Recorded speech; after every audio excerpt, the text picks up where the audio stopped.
Hey, it's Barb, and I have a little, just a short little message for you today, but I think it's a very powerful one.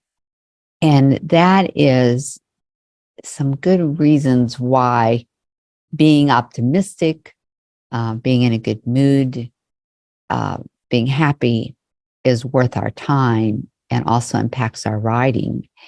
And please know that this is not to say that being over here on this side of this graph and uh, high means the amount of energy in it. So like these emotions have like a higher amount of just energy expenditure, but this is a lower energy expenditure.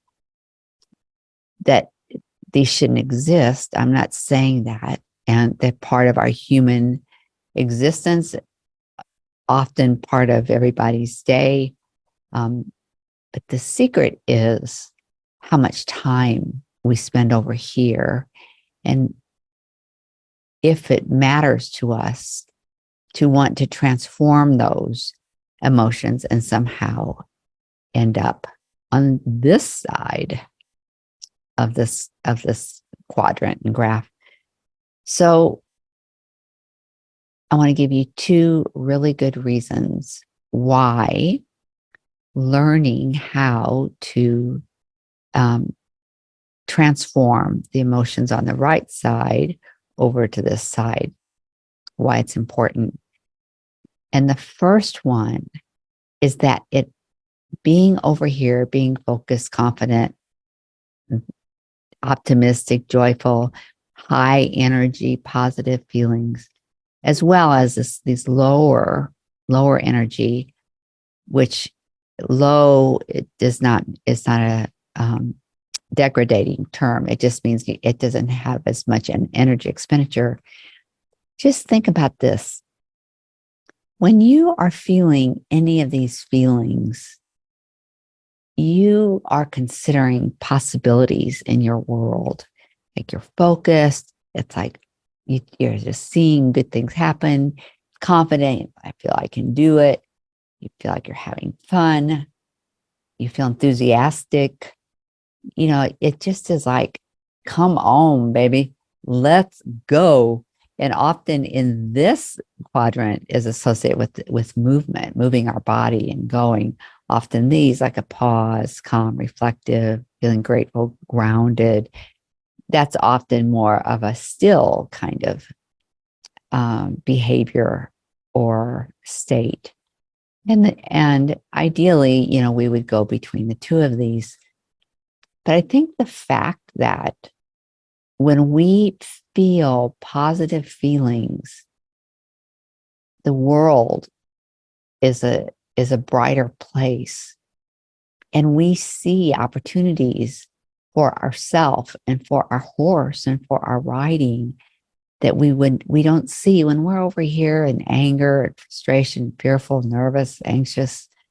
And again, these things happen. I understand they happen for all of us.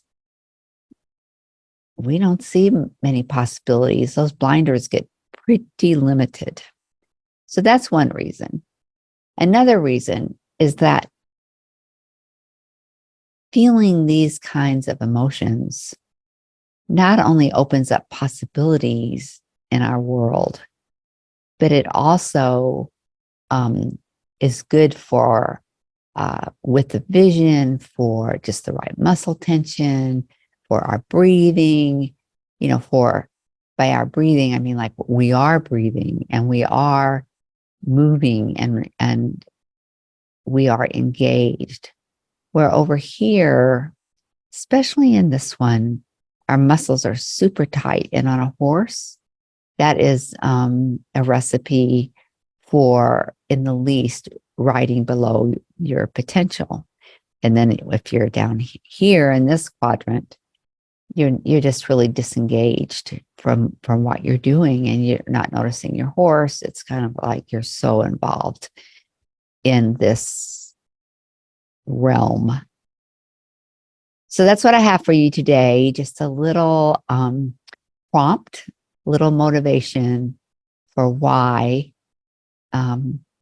learning how to recognize where we are in our emotions and then get to this other side if we happen to be over here in whatever way we choose is really worth our time for ourselves personally and for our horse. Okay, that's what I have for you today. Have a great week and be sure and leave a message for me.